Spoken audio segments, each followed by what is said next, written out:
বাংলাদেশে বর্তমান সময়ে শিশু খাদ্য সহ নিত্য প্রয়োজনীয় দ্রব্যমূল্যের উপর অস্বাভাবিক ভ্যাট ট্যাক্স বৃদ্ধি করা হয়েছে। তার তীব্র নিন্দা এবং প্রতিবাদ জানাই।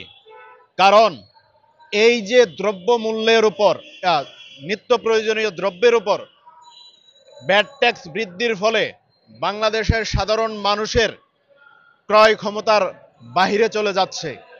বিগত সময়ে হাসিনা সরকার যে কাজটি করেছে তারই পুনরাবৃত্তি করল অন্তর্বর্তীকালীন সরকার।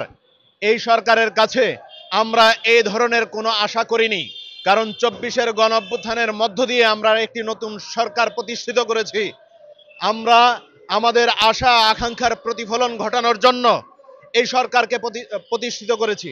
তাই আমাদের এই জায়গা থেকে এই সরকার কোনো ধরনের পুনরাবৃত্তি করবে সেটি আমরা সহ্য করতে পারি না। দেশের জনগণের উপর সেটি এক ধরনের হুতুম পেঁচার মতো চাপিয়ে দেওয়া হয়েছে। এই উপদেষ্টাদের মধ্যে বাণিজ্য উপদেষ্টা একদিন বলেছিলেন যে ১ টাকা তেলের মধ্যে কমাতে তাদের নাকি অনেক কষ্ট করতে হয়েছে। আমি জানতে চাই, তাহলে ৫% ট্যাক্স থেকে ৩০% করতে আপনাদের কত কষ্ট করতে হয়েছে? আপনারা হুট করে বাড়িয়ে দিলেন ৩০% পর্যন্ত ব্যাট। এই ধরনের আচরণ আপনাদের কেন? আপনারা যদি অক্ষম হন সেটা আমাদের কাছে বলতে হবে, আমরা আপনাদেরকে পরামর্শ দিব, দিক নির্দেশনা দিব, সেটি আপনারা বিবেচনা করে বাস্তবায়ন করবেন। কারণ আপনারা যদি মনে করেন ভ্যাট ট্যাক্সের মূল্য শুধু বাড়ায় দিবেন, আদায় করবেন না, দেশ সুন্দরভাবে চলবে, এটা হতে পারে না। আপনারা যদি যথাযথ আদায় করার পদক্ষেপ গ্রহণ করেন তবেই দেশ সুন্দরভাবে চলবে, অর্থনৈতিকভাবে দেশ শক্তিশালী হবে। আপনারা ব্যাট বাড়িয়ে দিলেন আর বসে থাকলেন, জনগণের উপর চাপিয়ে দিলেন, তারা বাজার থেকে হাজার হাজার কোটি কোটি মিলিয়ন টাকা উঠিয়ে নিচ্ছে, আর আপনারা চুপ করে ওই রঙিন চশমা পরে বসে থাকবেন, সেটা তো হতে পারে না।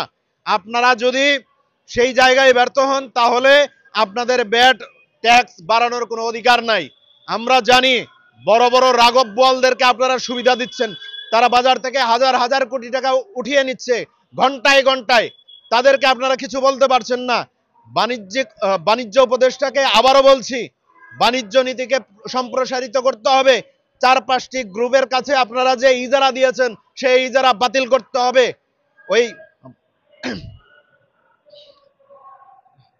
মেঘনা group, Bashundhara group, city group, অমুক গ্রুপ, তমুক গ্রুপ, আওয়ামী লীগের গ্রুপদেরকে দিয়ে আপনারা যদি মনে করেন বাণিজ্য বিদেশ থেকে আমদানি করে আপনারা দেশ চালাবেন সুন্দর করে, সেটা হতে পারে না।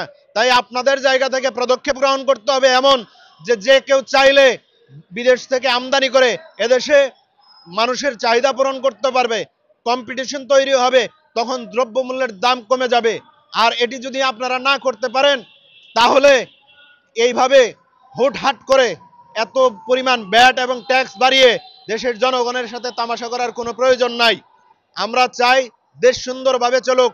যেমন আপনারা ভারত থেকে আগে পেঁয়াজ আমদানি হতো, আলু আমদানি হতো, সেটি বাতিল করে পাকিস্তান থেকে আমদানি করা হচ্ছে। তো এইভাবে যদি আপনারা যে দেশ থেকে আমদানি করতে আপনাদের বেশি অর্থ খরচ হচ্ছে, অন্য দেশ থেকে আপনারা আমদানি করেন, রাশিয়া থেকে আমদানি করুন, চীন থেকে আমদানি করুন, ইউক্রেন থেকে আমদানি করুন, তাহলে সেখান থেকে আপনারা কম খরচে পাবেন। ভারতকে অত বন্ধু বানাতে হবে না। আবার যেগুলোর সাথে হাসিনা চুক্তি করে গেছে তাদের সাথে ওই চুক্তি আপনারা কেন রাখছেন? যেমন এই যে বাংলাদেশ সীমান্তে বর্তমানে ভারত কাঁটাতারের বেড়া দিচ্ছে, সেটির কারণ হলো হাসিনার সাথে তারা চুক্তি করেছিল।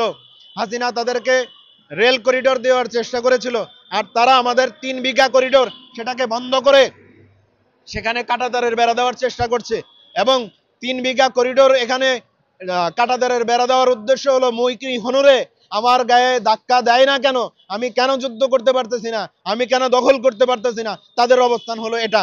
ভারত চাচ্ছে আমরা যেন তাদের গায়ে পড়ে লাগি, আর তাহলেই যেন ৩ বিঘা করিডোরের ওই প্রান্তে বাংলাদেশের যে জমি আছে, বাংলাদেশের নাগরিকরা যে বসবাস করে, সেটাকে বন্ধ করে দিয়ে তাদের দখলে নিতে পারবে। সেই জন্য ভারত এই ধরনের আচরণ করছে। আপনারা এই ধরনের আচরণে কেন সায় দিচ্ছেন? আমরা চাই আপনারা আপনাদের জায়গা থেকে আন্তর্জাতিক অপরাধ ট্রাইব্যুনালে, আন্তর্জাতিক আদালতে ভারতের বিপক্ষে আপনারা দাঁড়ান। বাংলাদেশের মানুষ চায় সেটি। আপনাদেরকে সেই জন্য রক্ত গঙ্গার উপর দিয়ে ক্ষমতার মসনদে বসানো হয়েছে। আজকে দ্রব্যমূল্যের এই গতি এবং দেশের যে সার্বিক পরিস্থিতি, সেগুলো আপনাদেরকে কঠোর হাতে সমাধান করতে হবে।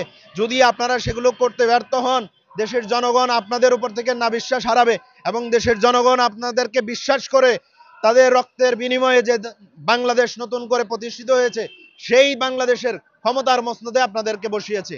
আমরা চাই আপনারা সেটি পারবেন, আমরা আপনাদেরকে ব্যর্থ হতে দেব না।